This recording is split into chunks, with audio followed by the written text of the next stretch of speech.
الحمد للہ وکفا والصلاة والسلام علی سید الرسل وخاتم الانبیاء وعلى آلہ واصحابہ الذین اوفوا عہدا الذین هم خلاصة العرب العرباء وخیر الخلائق بعد الانبیاء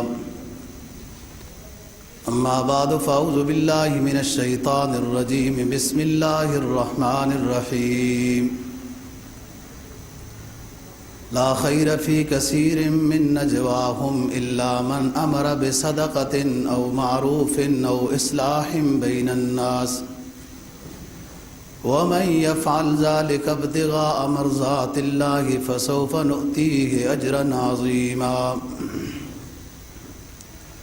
قال النبی صلی اللہ علیہ وسلم قولوا قولکم لا یستہو بینکم الشیطان صدق اللہ العظیم وصدق رسولہ النبی الأمی الکریم ونحن علی ذلک لمن الشاہدین والشاکرین والحمد للہ رب العالمین۔ پانچواں پارہ سورہ نساء کی ایک آیت کریمہ اور جناب نبی پاک صلی اللہ علیہ وسلم کا ایک فرمان تلاوت کیا ہے جس کو امام ابو داود نے روایت کیا ہے۔ فرمایا اللہ رب العزت نے لا خیر فی کثیر من نجواہم الا من امر بصدقۃ او معروف او اصلاح بین الناس۔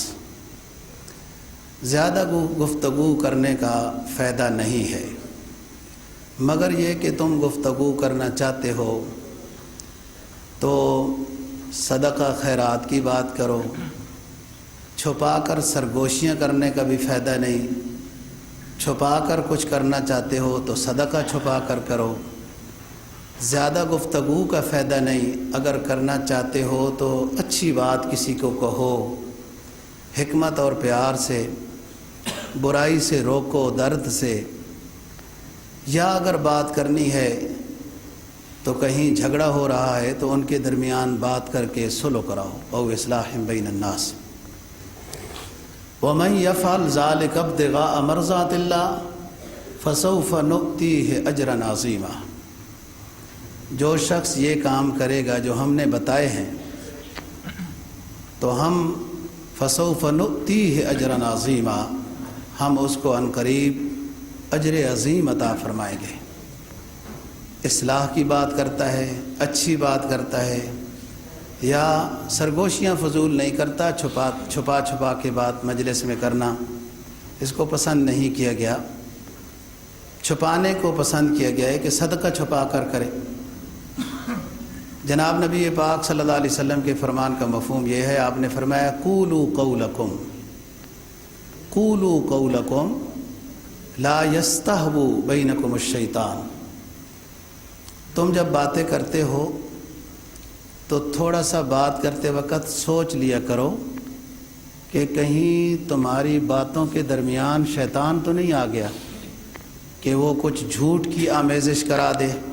آپ کوئی قصہ سنا رہے ہیں، درمیان میں اس نے جھوٹ ملوا دیا یا بے جا غصہ کرا دیا یا اسی طرح کوئی فحش گوئی کرا دی۔ قولوا قولکم لا یستہو بینکم الشیطان۔ جب بھی تم بات کرتے ہو تو اپنی بات کو سوچ لو، کہیں میں غلط بیانی تو نہیں کر رہا، جھوٹ تو نہیں بول رہا، کوئی غلطی تو نہیں کر رہا، اس لیے کہ بات جو کی جا رہی ہے اس پر پوچھ ہوگی۔ ما یلفظ من قول الا لدیہ رقیب عتید۔ جو بھی بات انسان کے منہ سے نکل رہی ہے وہ لکھنے والے لکھ رہے ہیں۔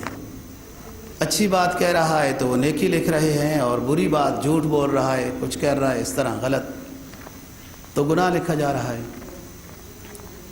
گزشتہ جمعے پر بھی زبان کی حفاظت سے متعلق گزارشات عرض کی تھیں، جہاں سبق چھوڑا تھا وہیں آگے چلتے ہیں۔ آخر میں بات ہو رہی تھی کہ گالی دینا گناہ کبیرہ ہے، اور گالی بھی گناہ ہے، اور اس کا تعلق بھی زبان کے ساتھ ہے یا لکھنے کے ساتھ ہے کہ کسی کو خط لکھتا ہے تو گالیاں لکھ دیتا ہے تو بھی گناہ گار ہوگا۔ بعض لوگ سمجھتے ہیں کہ زبان سے بولنا تو گناہ ہوتا ہے اور لکھ دینے میں کوئی حرج نہیں ہوتی، جیسے سمجھتے ہیں بعض لوگ کہ ہم نے تو اسٹامپ پیپر پر طلاق لکھ دی ہے، زبان سے بولی نہیں تھی، تو سمجھتے ہیں کہ اسٹامپ پر لکھ دینے سے طلاق نہیں ہوتی۔ نہیں، لکھنے سے بھی ہو جاتی ہے، بولنے سے بھی ہو جاتی ہے۔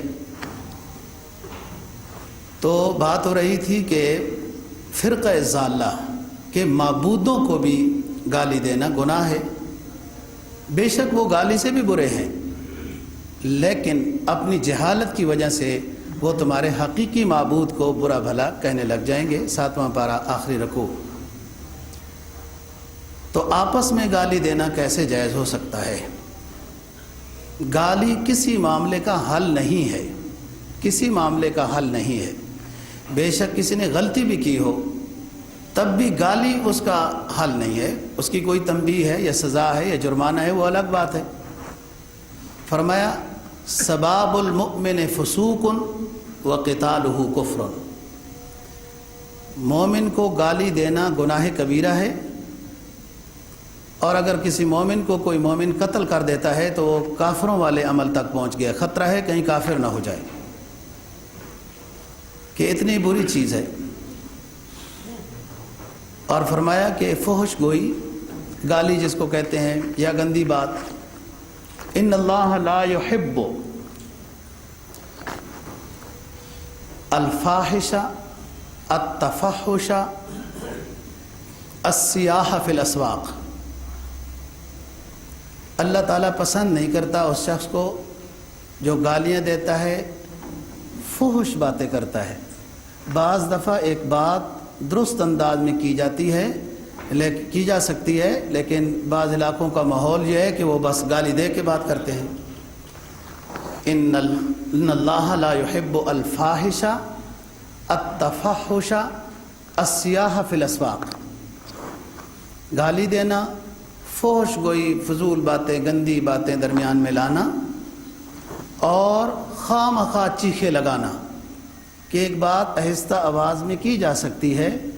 فرمایا جیسے بازاروں میں لوگ چیخیں لگاتے ہیں اونچی اونچی، ہو سکتا ہے بازار والے کی چیخ لگانا مجبوری ہو، کہ وہ کہہ رہا ہے ٹماٹر آج 30 روپے کلو ہو گئے، 30 روپے کلو ہو گئے، یا کوئی نیلامی کر رہا ہے تو کہہ رہا ہے بھائی ہاں جی 500 روپے کی پیٹی، 500 کی پیٹی، کوئی آگے اضافہ کرے، ممکن ہے اس کا اونچا بولنا اس کے لیے جائز بھی ہو، تو پسند نہیں کیا گیا۔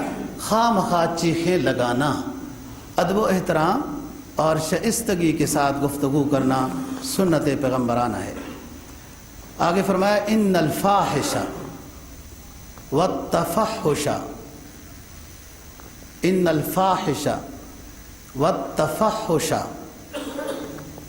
والبذی، کہ یہ جو لوگ ہیں کہ فحش گوئی کرتے ہیں، گالیاں نکالتے ہیں، زبان درازی اختیار کرتے ہیں، یہ عند اللہ پسند نہیں ہے، اللہ ان سے ناراض ہوتے ہیں۔ یہ تو دنیاوی لحاظ سے کسی معاملے کا حل گالی نہیں ہے۔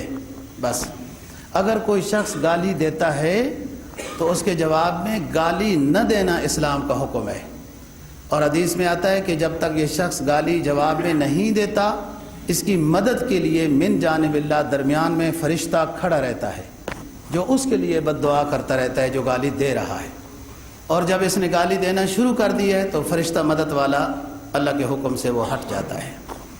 یہ چیزیں ہیں دوستو اصلاح معاشرہ کی، کہ اس سے انسان کی تعمیر ہوتی ہے۔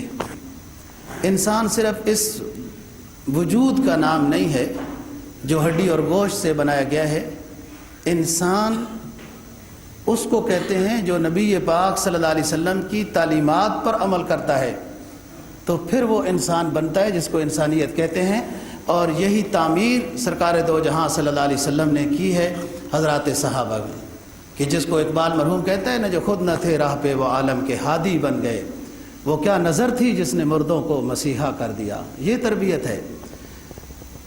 اور جناب نبی پاک صلی اللہ علیہ وسلم کا فرمان ہے لا تسبوا الاموات، مردوں کو بھی گالیاں نہ دو، جو فوت ہو گئے بس تلک امۃ قد خلت لہا ما کسبت ولکم ما کسبتم ولا تسألون عما كانوا يعملون تلک امۃ قد خلت لہا ما کسبت ولکم ما کسبتم ولا تسألون عما كانوا يعملون. جو تم سے گزر گئے ان کو برا بھلا نہ کہو، ان کے لیے وہ کچھ ہوگا جو انہوں نے عمل کیا ہے. وَلَكُمْ مَا كَسَبْتُمْ، اور تم جو اعمال کر رہے ہو وہ تمہارے لیے ہوں گے. گالیاں تمہارے دینے کی وجہ سے ان کے عذاب میں اضافہ نہیں ہوگا، ان کا عمل جو ہے اس کے مطابق ان کا جزا و سزا ہے. فرمایا لا تسبوا الاموات فإنهم قد افضوا الى ما قدموا. مردوں کو گالیاں نہ دو، وہ پہنچ چکے ہیں ان اعمال کے پاس جو انہوں نے کر کے بھیجے تھے. فَإِنَّهُمْ أَفْضُوا إِلَى مَا قَدَّمُوا. مردوں کو گالیاں نہ دو، وہ پہنچ چکے ہیں ان اعمال تک. افضوا إِلَى مَا قَدَّمُوا جو انہوں نے پہلے بھیجے ہیں اس پر پہنچ چکے ہیں. تمہارے گالیوں سے تمہارا اپنا نقصان ہے، تم گنہگار ہوں گے. جس کو قرآن مجید نے فرمایا نا یا ایھا الذین آمنوا اتقوا اللہ ولتنظر نفس ما قدمت لغد، نفس ما قدمت لغد واتقوا اللہ ان اللہ خبیر بما تعملون. اے ایمان والو، غور کیا کرو، اللہ سے ڈرو اور غور کیا کرو تم نے اگلے جہان کے لیے کیا بھیجا ہے، تم نے اگلے جہان کے لیے کیا بھیجا ہے، اس پر تھوڑا سوچا کرو. یا ایھا الذین آمنوا اتقوا اللہ ولتنظر، غور و فکر کرو، نظر ڈالو. نفس ما قدمت لغد، کل کے لیے تمہارے جی نے کیا بھیجا ہے اس پر غور و فکر کرو. اگر کچھ بھیجا ہے اللہ کا شکر ادا کرو، نیکی نہیں بھیجی فکر کرو، نیکی بجا لاؤ. وہ نہ ختم ہونے والی زندگی ہے. نفس ما قدمت لغد. تو یہاں بھی یہی فرمایا مردوں کو گالیاں نہ دو. فإنهم أفضوا إلى ما قدموا. بعض لوگ اس طرح کرتے ہیں، ایسا نہیں کرنا چاہیے. قرآن مجید نے ایک دوسرے مقام پہ فرمایا یقول یا لیتنی قدمت لحیاتی، یقول یا لیتنی قدمت لحیاتی فیومئذ لا یعذب عذابہ احد ولا یوثق وثاقہ احد. کہ آخرت میں جب اعمال نامے انسان دیکھے گا تو کہے گا یا لیتنی قدمت لحیاتی، ہائے افسوس اس دن کے لیے کچھ بھیجا ہوتا تو آج کام آتا. لیکن اس دن تو صرف افسوس ہی ہو سکتا ہے اور کوئی حل نہیں ہو سکتا کہ اس زندگی کے لیے کچھ مجھے یا لیتنی قدمت لحیاتی، ہائے افسوس کہ اس زندگی کے لیے مجھے کچھ بھیجا ہوتا. جس کو قرآن میں، یہ آخری پارہ ہے 19ویں پارے میں، جس کو قرآن مجید نے کہا یوم یعض الظالم علی یدیہ یقول یا لیتنی اتخذت مع الرسول سبیلا. یا لیتنی کہے گا، ہاتھوں کو کاٹ کاٹ کے وہ منظر دیکھے گا جب حساب ہو رہا ہے اور ذرہ ذرہ کا حساب ہو رہا ہے، ایک ایک گفتگو کا، ایک ایک جملے کا حساب ہو رہا ہے. تو پھر وہ یہ یوم یعض الظالم علی یدیہ یقول یا لیتنی اتخذت مع الرسول سبیلا، اپنے ہاتھوں کو کاٹ کاٹ کے یہ افسوس کے ساتھ کہے گا ہائے رسول اسلام کا ساتھ دیا ہوتا، ان کی باتوں کو اپنایا ہوتا، شیطان کو نہ لیا ہوتا. میں نے کس کو دوست بنایا، وہ تو کہیں چلا گیا، کاش کے رسول کو دوست بنایا ہوتا تو آج کامیاب ہو جاتا. جس کو قرآن نے 5ویں پارے میں فرمایا وَمَن يُشَاقِقِ الرَّسُولَ مِن بَعْدِ مَا تَبَيَّنَ لَهُ الْهُدَىٰ وَيَتَّبِعْ غَيْرَ سَبِيلِ الْمُؤْمِنِينَ نُوَلِّهِ مَا تَوَلَّىٰ وَنُصْلِهِ جَهَنَّمَ وَسَاءَتْ مَصِيرًا. مَن يُشَاقِقِ الرَّسُولَ مِن بَعْدِ مَا تَبَيَّنَ لَهُ الْهُدَىٰ. کون ہے وہ جو ہمارے پیغمبر کی ہدایات کی مخالفت کرتا ہے؟ کون ہے وہ جو ہمارے پیغمبر اسلام کی ہدایات کی مخالفت کرتا ہے؟ من یشاقق الرسول من بعد ما تبین له الهدى، جبکہ اس کے سامنے ہدایات واضح ہو چکی ہیں. یتبع غیر سبیل المؤمنین، وہ اتباع کر رہا ہے مسلمانوں کے طریقے کے علاوہ کسی اور طریقے کی. یہاں تو خیر القرون قرنی ثم الذین یلونہم کا طریقہ ہم نے بھیجا. کون ہے جو ہمارے رسول کی تعلیمات کی مخالفت کر رہا ہے اور اس کے سامنے ہدایت واضح ہو چکی ہے اور وہ مسلمانوں کے علاوہ دوسروں کے طریقوں کو اپنا رہا ہے؟ فرمایا نصلیہ جہنم وساءت مصیرا، ہم اس کو جہنم میں ڈالیں گے، اور برا جگہ ہے، بری جگہ ہے جہنم۔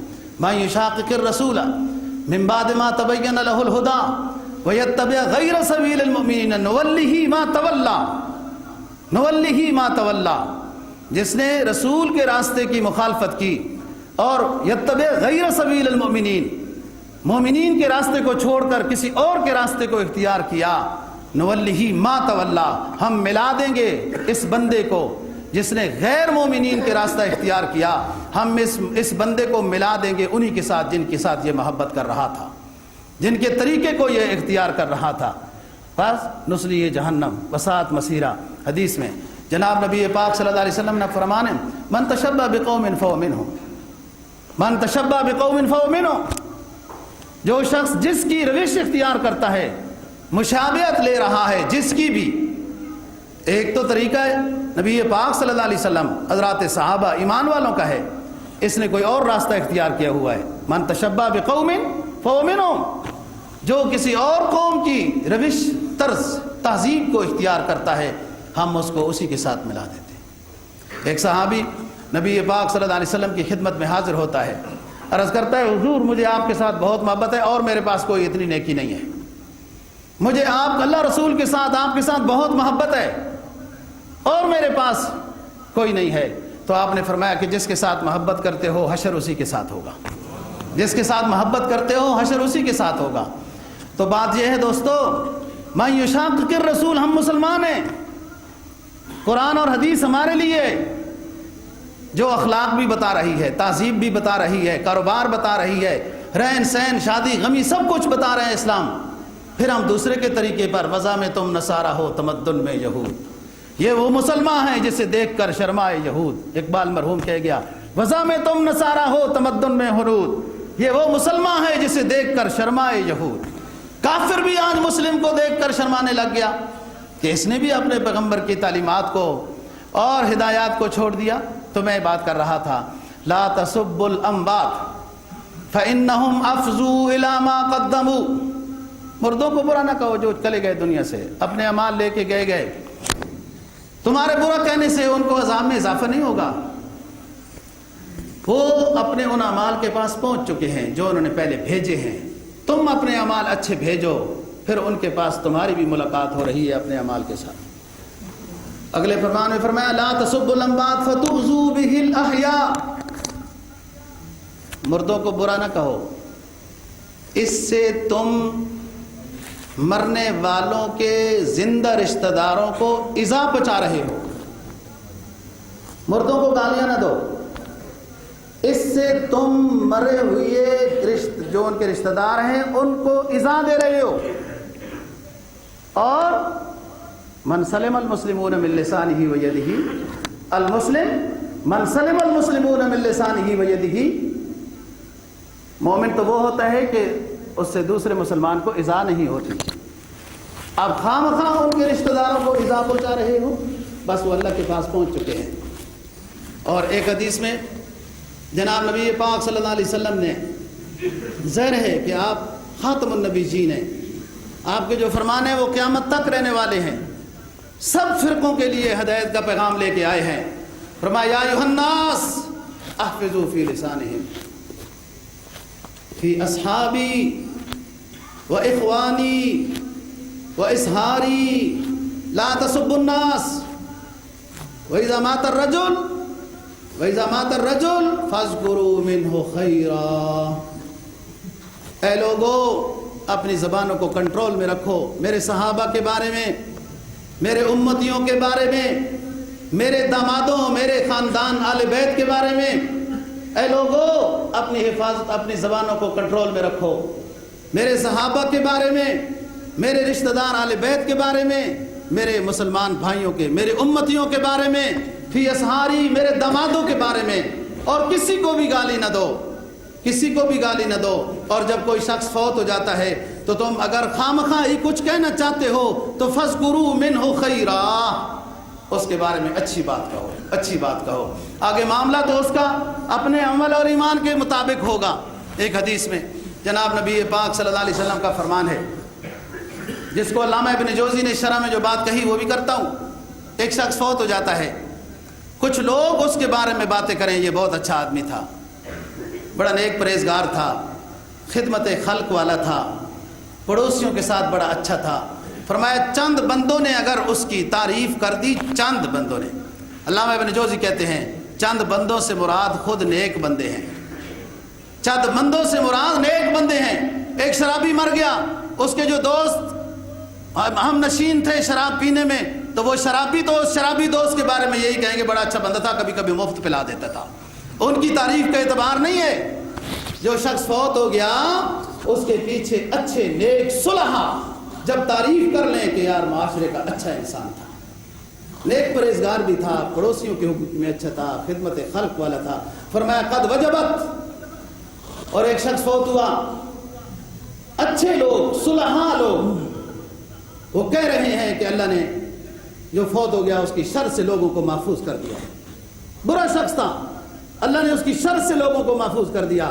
فرمایا چند صلحاء لوگ اگر اس کے بارے میں یہ بات کہتے ہیں تو وجبت۔ ایک صحابی نے عرض کیا حضور دونوں میں وجبت؟ فرمایا جس کے لیے اچھے لوگوں نے تعریف کی جنت واجب ہو گئی اس کی، اور جس کے لیے اچھے لوگوں نے برائی بیان کی کہ اس کی شر سے اللہ نے پڑوسیوں کو لوگوں کو محفوظ کر دیا، اسلام بچ گیا، وہ اسلام کے اوپر بھی حملہ کرنا چاہتا تھا، تو فرمایا اس کے لیے جہنم واجب ہو گئی۔ فرمایا ایھا الناس احفظوا فی لسانہم، اپنی زبانوں کو کنٹرول میں رکھو، میرے صحابہ کے بارے میں، میرے آل بیت کے بارے میں، ایمان والوں کے بارے میں، فی اسحاری میرے دمادوں کے بارے میں اپنی زبانوں کو کنٹرول میں رکھو۔ یہ اونچے لوگ ہیں، گزر گئے، قرآن نے اعلان کر دیا لقد رضی اللہ عنہم ورضوا عنہ، اللہ صحابہ سے راضی، صحابہ اللہ سے راضی ہو گئے۔ 1400 سال کے بعد تمہیں تنقید کی ضرورت پیش آ گئی بچو۔ اور ایک عظیم حدیث سب فرمان ہے آپ صلی اللہ علیہ وسلم کے عظیم ہیں، فرمایا خیر القرون قرنی ثم الذین یلونہم۔ جب سے دنیا بنی ہے آدم علیہ السلام سے لے کر آخرت تک، آخر تک جب قیامت آ جائے گی، پوری دنیا میں جتنے ادوار گزرے، سال گزرے، صدیاں گزری، خیر القرون قرنی، سب سے بہترین زمانہ وہ ہے جس میں اللہ نے مجھے مبعوث فرمایا۔ پھر وہ زمانہ بہترین ہے جو میرے صحابہ کا زمانہ ہے، پھر وہ زمانہ بہترین ہے جنہوں نے میرے صحابہ کو دیکھا۔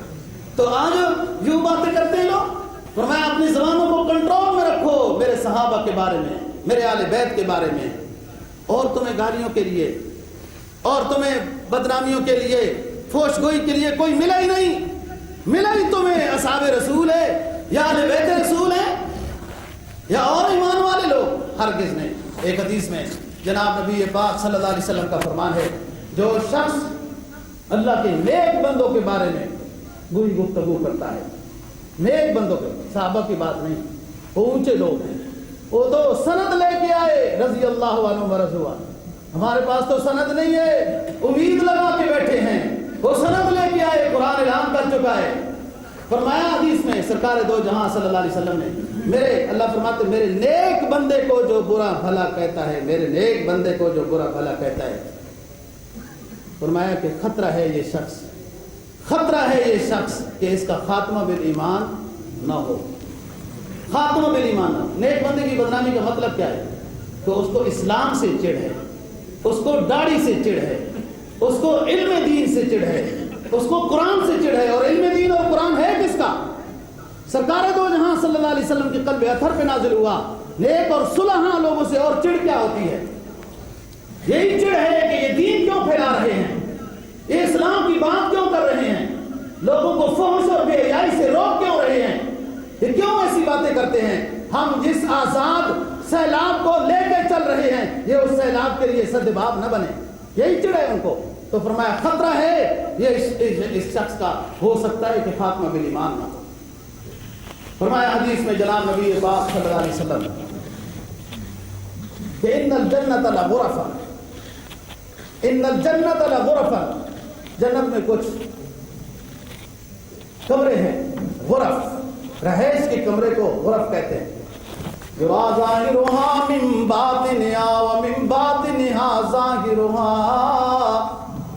ان الجنت ان فی الجنت لغرفا، جنت میں کچھ کمرے ایسے ہیں، کچھ رہائش گاہیں ایسی ہیں، یرا ظاہرها من باطنها ومن باطنها ظاهرها أعد الله لمن أطعم الطعام ولعن الكلام.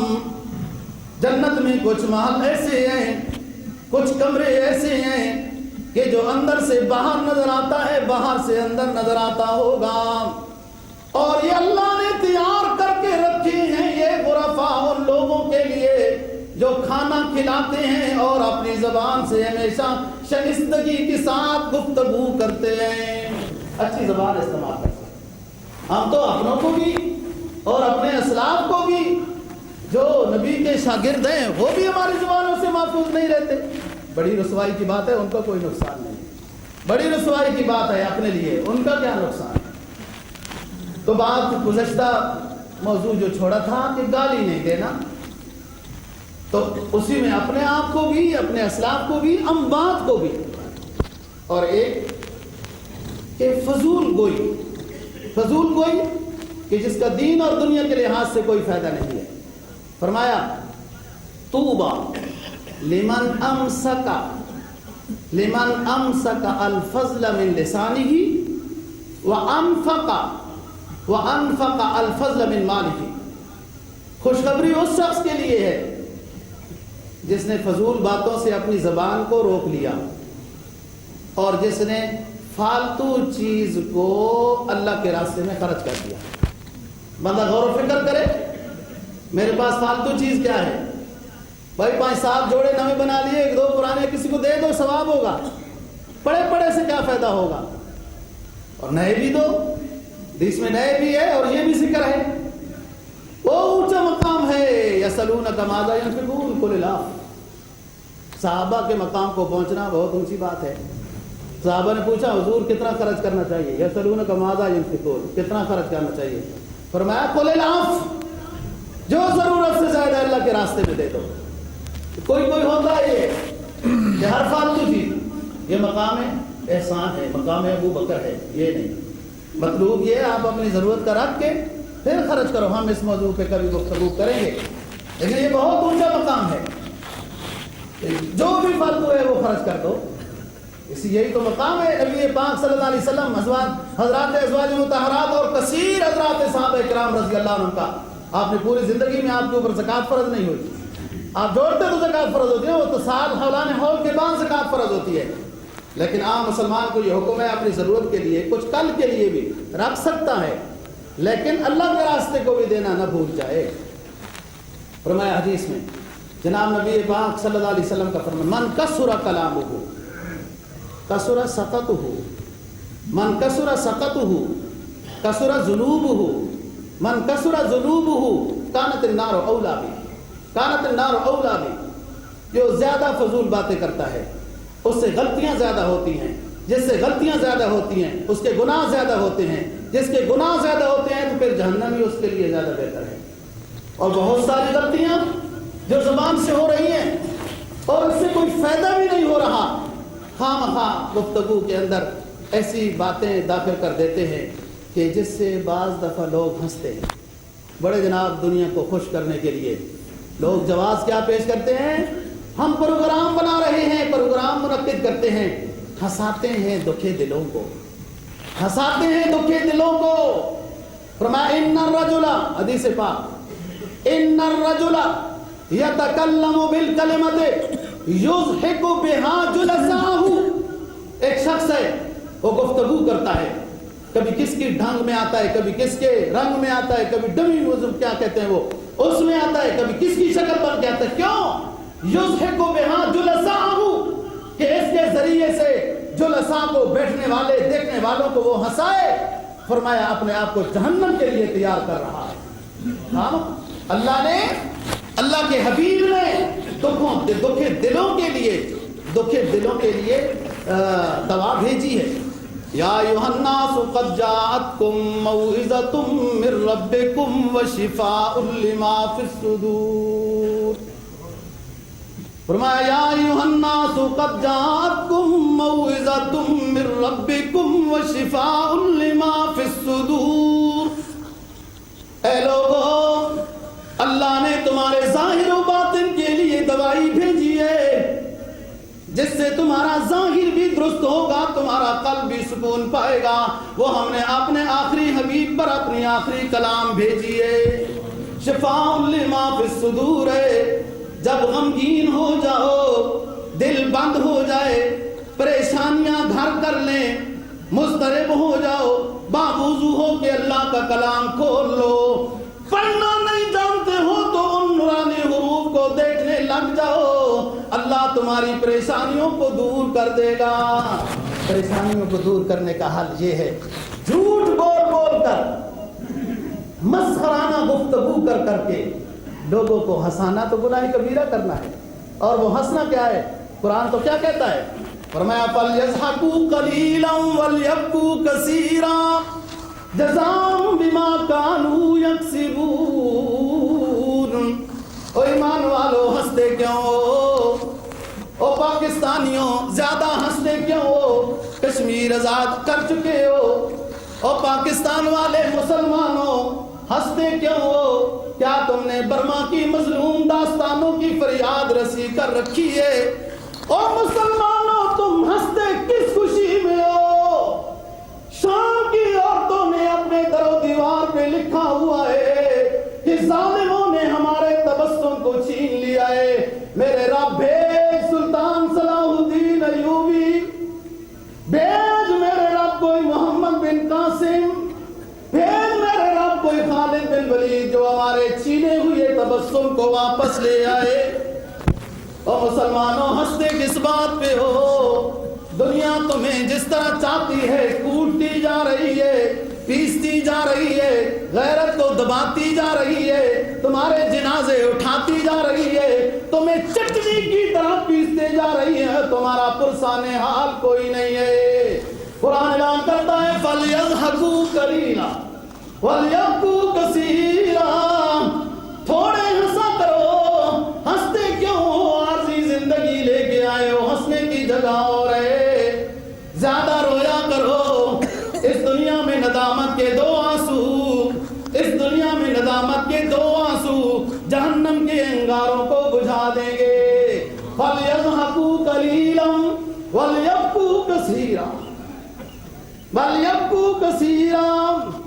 اللہ کے پیغمبر تو اتنے روتے ہیں جو معصوم ہستیاں ہیں، پڑھیے نا حضرت یحییٰ علیہ السلام کی سوانح عمری، روتے ہیں، اللہ کے خوف سے روتے ہیں، اتنے روتے ہیں کہ رخساروں کے اوپر نالیاں بن جاتی ہیں آنسو بہنے کی، اتنے اللہ کے عذاب سے ڈرتے ہیں، اللہ کی ناراضگی سے ڈرتے ہیں کہ قبر کھود لیتے ہیں، مصنوعی طور پر قبر کھول لیتے ہیں، قبر میں لیٹ جاتے ہیں اور اپنے آپ کو سمجھاتے ہیں او یحییٰ کبھی اس قبر میں لیٹنا ہوگا، اللہ کے سامنے جانا ہوگا، حساب و کتاب ہوگا، کہیں زیادہ زندگی تم نے تو لہو و لعب میں تو نہیں گزاری۔ یہ اللہ کے وہ جلیل القدر دوستوں پیغمبر ہیں جن کا بچپن بھی اونچا ہے۔ لوگ بلاتے ہیں حضرت یحییٰ کو، حضرت عیسیٰ علیہ السلام کو، آؤ کھیلتے ہیں، بچے بلاتے ہیں ان بچوں کو، آؤ کھیلتے ہیں، یہ بچے کہتے ہیں ہمیں اللہ نے کھیلنے کے لیے پیدا نہیں کیا۔ تو آپ اس چیز کرو، ہنس رہے ہیں، فرمایا فَلْيَضْحَكُوا قَلِيلًا وَلْيَبْكُوا كَثِيرًا۔ تو بات کر رہا ہوں کچھ لوگ اپنی مجلس گرم کرنے کے لیے فضول گفتگو درمیان میں شامل کرتے ہیں تاکہ لوگ ہنسیں۔ یہ کیا ہو رہا ہے جی؟ یہ غمگین انسانوں کے دلوں کو خوش کیا جا رہا ہے۔ یہ کیا بات ہوئی ہے؟ اس طرح خوشی نہیں ہوتی۔ اور پھر دوسری حدیث سناؤں، فرمایا رسول پاک صلی اللہ علیہ وسلم نے سب سے بدبخت شخص وہ ہے جو دوسرے کو فائدہ پہنچا کے اپنی آخرت خراب کر رہا ہے۔ بے شک آپ نے کسی کو ہنسا لیا، اور ہنسانا تو کوئی کمال ہے نہیں، یہ کیا بات ہے؟ انسان تو ہنسنے کی، قرآن تو اس کا مخالف ہے۔ تبسم، سرکار دو جہاں صلی اللہ علیہ وسلم کے سامنے جب بھی کوئی بات پیش آئی آپ نے تو تبسم فرمایا، تبسم فرمایا، تبسم مسنون ہے۔ ذہن ایک دو مرتبہ ہوا، ہم بات کریں گے کبھی جناب نبی پاک صلی اللہ علیہ وسلم، وہ بھی دین کی بات کے اوپر۔ تو لوگوں کو جھوٹ بول کر ہنسانا، فضول گفتگو کر دینا، یہ گناہ کبیرہ ہے، اور ایسی باتیں سننی بھی نہیں چاہیے، نہ اس سے اصلاح ہوتی ہے۔ نہ اس سے اصلاح ہوتی ہے۔ سرکار دو جہاں صلی اللہ علیہ وسلم کا فرمان، فرمایا اپنے لیے جنت میں جگہ بنانا چاہتے ہو؟ جیسے لوگ جیسے کچھ پیسے آتے ہیں نا فٹ فٹ اپنا گھر بناتے ہیں، فٹ، اچھی بات ہے، کرایہ والا مسئلہ بڑا خطرناک ہوتا ہے، اچھی بات ہے، اللہ رزق حلال دے، گھر بنانا چاہیے، کیونکہ فکر ہوتی ہے کہ گھر ہونا چاہیے، گھر اچھا ہونا چاہیے، یہ فکر اچھی ہے، لیکن یہ عارضی زندگی ہے دوستو۔ جس طرح اس کے لیے فکر ہو رہی ہے، اصلی زندگی کے لیے بھی فکر ہونی چاہیے کہ وہاں بھی گھر بنانا ہے، اور یہ ختم ہونے والی ہے، وہ نہ ختم ہونے والی ہے۔ فرمایا سرکار دو جہاں صلی اللہ علیہ وسلم نے یمکنکم فی الجنہ، کیا تم اپنا گھر جنت میں بنانا چاہتے ہو؟ یمکنکم مکن یمکن تمکین، جگہ بنانا چاہتے ہو؟ هل یمکنکم فی الجنہ، کیا تم جنت میں اپنی جگہ اپنا محل بنانا چاہتے ہو؟ تو پھر سنو، دو کام اپنے لیے لازم کر لو، ایک اطعام الطعام اور طیب الکلام، کھانا کھلانا مسکینوں کو، غیر مسکینوں کو، بخل کا تو علاج ہوگا نا، کھانا کھلانا غریبوں کو بھی، ساتھیوں کو بھی، پڑوسیوں کو بھی، جاننے والوں کو بھی، نہ جاننے والوں کو بھی۔ فرمایا یمکنکم فی الجنہ، جنت میں کیا اپنی رہائش بنانا چاہتے ہو تو دو چیزیں اختیار کر لو، طیب الکلام و اطعام الطعام، جب بھی گفتگو کرو نرم لہجے سے کرو، تمہارے پیارے پیغمبر کی سنت یہی ہے، اور کھانا کھلانا یہ جب بھی صرف غریبوں کو نہیں، اپنے پڑوسیوں کو یہاں سے شروع کرنا ہے، غریبوں کو بھی، لیکن سب سے پڑوسیوں کا حق بہت زیادہ ہے، پڑوسیوں کے ساتھ تو ہم ناراض ہو کے رہتے ہیں جی، ہرگز نہیں۔ حضرات صحابہ اکرام رضی اللہ تعالیٰ عنہ فرماتے ہیں آپ صلی اللہ علیہ وسلم نے بہت پڑوسیوں کے حقوق بیان فرمائے، صرف ایک مختصر بات کرتا ہوں۔ فرمایا ہمیں تو یہ خطرہ لگنے لگ گیا تھا کہ پڑوسی وراثت میں بھی حصے دار ہوں گے، اتنے حقوق آپ نے بیان فرمائے۔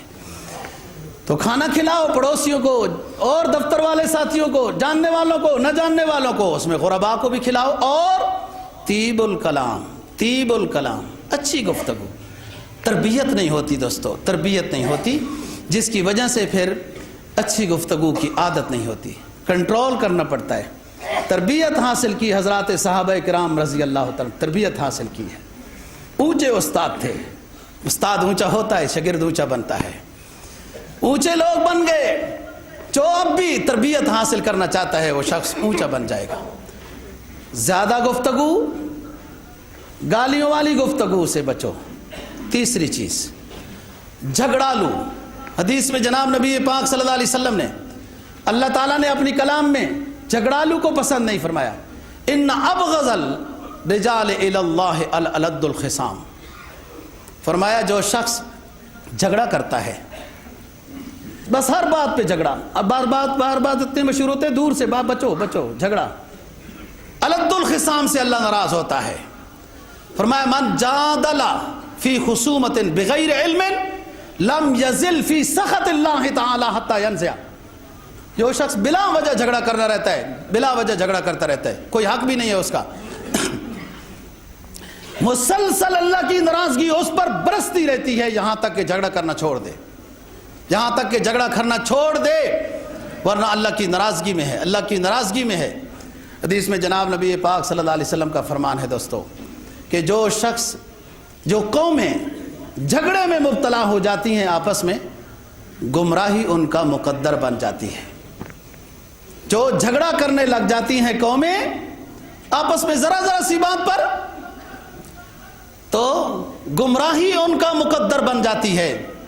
اور ایک حدیث میں جناب نبی پاک صلی اللہ علیہ وسلم کا فرمان ہے، جو شخص صاحب حق ہو، یہ اونچے لوگوں کی بات ہے، کرنے میں یہ فائدہ ہے کہ میں بھی طالب علم ہوں، آپ بھی طالب علم ہیں، ہو سکتا ہے کسی کو اللہ اس مقام پر بھی پہنچا دے، اونچی بات ہے۔ فرمایا ایک صاحب حق ہے، لوگوں نے اس کے حق پہ قبضہ کیا ہوا ہے، یہ جھگڑا نہیں کرتا، حقدار ہونے کے باوجود جھگڑا نہیں کرتا، اللہ فرماتے ہیں کہ یہ جھگڑے سے بچتا ہے اور حقدار ہو کر اپنا حق بھی چھوڑتا ہے تو ہم دنیا میں بھی اس کو نوازے میں، آخرت میں جنت الفردوس عطا فرمائے۔ ایک حدیث میں فرمایا وسط الجنہ، ہم ایسے بندے کو وسط الجنہ، جنت کی جتنی بڑی جنت ہے اس کے درمیان میں جو اونچا محل ہوگا نا، وہ اس بندے کو ہوگا جو حقدار ہو کر بھی حق چھوڑ دیتا ہے۔ حقدار حق، یہ اونچی بات ہے۔ یہ تو قاضی ایاز کا قصہ پھر کبھی ہوگا کہ ایک اس کو پیش کرتا ہے، ایک اس کو پیش کرتا ہے۔ بہرحال ایک واقعہ ہے جو کبھی انشاءاللہ بیان کریں۔ جناب نبی پاک صلی اللہ علیہ وسلم کا فرمان، فرمایا ستم من کن فی بلغا حقیقت الایمان، 6 چیزیں یاد رکھیے دوستو، کامیابی نصیب ہو جائے گی۔ فرمایا ستم من کن فی بلغا حقیقت الایمان، 6 چیزیں جنہیں نصیب ہو گئیں اسے حقیقت ایمان مل گیا۔ فرمایا الصیام فی الصیف، گرمیوں میں بھی روزے رمضان کے نہیں کھاتا، جو بھی ہو جائے اللہ کا امر سمجھ کر بجا لاتا ہے۔ الصیام فی الصیف۔ نمبر 2 الضرب بالسیف، جب دشمنان اسلام اللہ اور اللہ کے رسول کے دشمنوں کا مقابلہ کرنا پڑ جائے تو یہ تلوار لے کے نکل آتا ہے۔ وَتَعْجِيلُ الصَّلَاةِ فِي اللَّيْلِ الدَّجَنِ، تاریک راتوں میں اپنی نماز جلدی پڑھ لیتا ہے کہیں رہ نہ جائے۔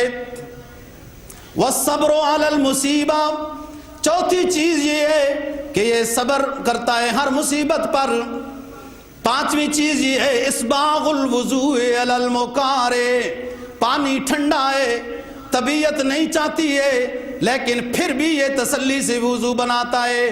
6ٹھی چیز یہ ہے دوستو، فرمایا سید کونین صلی اللہ علیہ وسلم نے ترک المراء وہو صادق، جھگڑا چھوڑ دیتا ہے جبکہ ہے صاحب حق۔ ترک المراء وہو صادق، جھگڑا چھوڑ دیتا ہے جبکہ ہے صاحب حق۔ آج کی گفتگو کیا لب لباب یہ ہے، کثرت کلام فضول گناہ ہے، یہ اس سے بچنا ہے۔ نمبر 2 گالی گلوچ والی عادت ختم کرنی ہے، اور نمبر 3 جھگڑا نہیں کرنا۔